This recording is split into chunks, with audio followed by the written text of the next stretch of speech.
Biboong.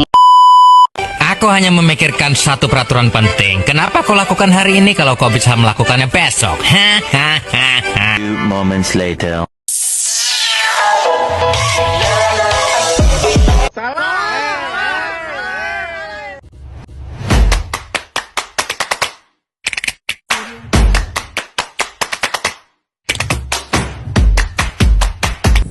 Assalamualaikum warahmatullahi wabarakatuh. Halo semuanya. Terima kasih sudah meluangkan waktu untuk menyimak materi yang akan saya bawakan hari ini. Nah, kali ini saya akan membahas tentang dengan peran lembaga dan pengembangan industri perbankan syariah. Nah, kita bahas dengan santai aja teman-teman, karena materinya lumayan panjang nih. Tetapi sebenarnya cukup menarik kalau dipahami pelan-pelan. Kenapa saya mengatakan menarik? Karena industri perbankan syariah ini bukan cuma tentang bank yang bahas tentang riba, tapi juga tentang bagaimana sistem keuangan bisa dibangun dari nilai syariah, seperti keadilan, transparansi, dan saling menguntungkan. Dan untuk mencapai itu semua, banyak banget lembaga yang ikut berperan, mulai dari pemerintah, otoritas, hingga lembaga pendidikan. Jadi, yuk kita mulai bahas pelan-pelan dari peran lembaga dulu, baru nanti masuk ke bagian industri ini berkembang dari tahun ke tahun. Nah, jadi peran lembaga dalam industri perbankan syariah, sebelum masuk ke perkembangan industrinya, di bagian pertama ini kita bahas dulu lembaga-lembaga penting yang menjadi tulang punggung perbankan syariah. Tanpa mereka, bank syariah nggak akan bisa berjalan dengan baik, teman-teman. Nah, yang pertama, peran pemerintah. Pemerintah adalah aktor utama dalam membentuk fondasi industri keuangan syariah. Nah, beberapa perannya, yang pertama, menyusun landasan hukum. Contohnya seperti Undang-Undang Perbankan Syariah atau disebut dengan UU OJK dengan regulasi terkait dengan sukuk. Regulasi ini menentukan cara bank syariah beroperasi, produk apa saja yang boleh ditawarkan, dan bagaimana bank harus menjaga kepatuhan syariah. Yang kedua, menyusun kebijakan nasional. Pemerintah punya roadmap ekonomi syariah nasional yang berisi strategi jangka panjang untuk menjadikan Indonesia pusat ekonomi syariah dunia. Nah, yang ketiga, memberikan insentif dan dukungan.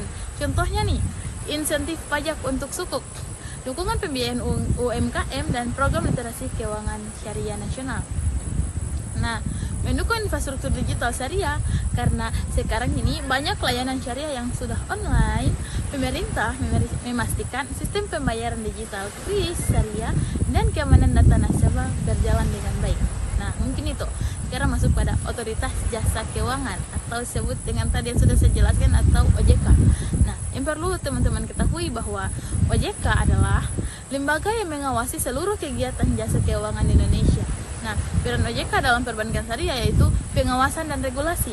OJK memastikan bank syariah ini berjalan sesuai dengan prudensial atau disebut dengan kehati-hatian, sekaligus sesuai dengan prinsip syariah. Yang kedua, perlindungan konsumen. OJK mengatur SOP pelayanan, edukasi, dan pengaduan nasabah hingga literasi terhadap produk syariah. Yang ketiga nih, mendorong inovasi produk syariah. Contohnya akad-akad pembiayaan baru, digital bank syariah, fintech syariah, peer-to-peer lending syariah, dan roadmap perbankan syariah. Nah, OJK merilis roadmap yang memandu arah industri, misalnya nih penguatan permodalan, konsolidasi bank syariah, dan digitalisasi layanan syariah. Nah, masuk ke poin ketiga, yaitu Bank Indonesia. Kenapa saya mengatakan Bank Indonesia? Karena Bank Indonesia adalah bank sentral, maka kebijakannya sangat berpengaruh. Yang pertama, kebijakan moneter syariah. BI menyediakan instrumen bebas bunga seperti sertifikat Bank Indonesia Syariah atau disebut dengan SBIS, sukuk Bank Indonesia atau SBI sukuk, dan instrumen ini penting untuk menjaga likuiditas bank syariah. Nah, bukan hanya itu, sistem pembayarannya syariah itu memastikan sistem pembayaran seperti transfer, kris mobile banking, dan bisa mendukung transaksi lain. Yang ketiga, edukasi dan riset. BI banyak melakukan riset ekonomi syariah dan bekerja sama dengan kampus serta lembaga internasional. Nah, masuk ke poin keempat, yaitu DSN MUI. Nah, DSN MUI atau disebut dengan Dewan Syariah Nasional Majelis Ulama Indonesia. DSN MUI adalah lembaga yang membuat fatwa terkait produk dan akad syariah. Yang pertama, mengeluarkan fatwa. Semua bank syariah wajib mengikuti fatwa DSN untuk produk-produk seperti murabahah, musyarakah, mudarabah, dan ijarah, dan wakalah dan lain-lain teman-teman. Nah, yang kedua, mengawasi inovasi produk. Sebelum bank meluncurkan produk baru, harus dicek dulu akadnya sesuai syariah atau tidak teman-teman. Nah, yang ketiga, pembinaan Dewan Pengawas Syariah atau disebut dengan DPS. DSN membina DPS agar pengawasan di setiap bank berjalan dengan efektif teman-teman. Nah, masuk ke poin kelima, yaitu Dewan Pengawas Syariah atau disebut dengan DPS. Nah, DPS adalah pengawas syariah yang ada di setiap bank syariah. Tugasnya mereka itu untuk memastikan bank menjalankan kegiatan operasional sesuai dengan syariah, yang memberi rekomendasi produk yang halal secara syariah, melakukan audit syariah berkala, mendatangani laporan tahunan kepatuhan syariah. Nah, jadi ini tuh penting sekali teman-teman, supaya bank syariah benar-benar beroperasi sesuai dengan prinsip Islam, bukan hanya sekedar label teman-teman. Masuk di poin ke-6, yaitu lembaga pendukung lainnya. Nah, yang pertama, LPS, Lembaga Penjamin Simpanan. Nah, menjamin simpanan nasabah untuk bank syariah sampai jumlah tertentu, masyarakat jadi merasa aman menabung. Yang kedua, IAI atau disebut dengan Ikatan Akuntan Indonesia. Nah, membuat secara akuntansi syariah seperti PSAK Syariah, lembaga pendidikan dan kampus. Nah, mencetak sumber daya manusia yang kompeten di bidang perbankan syariah.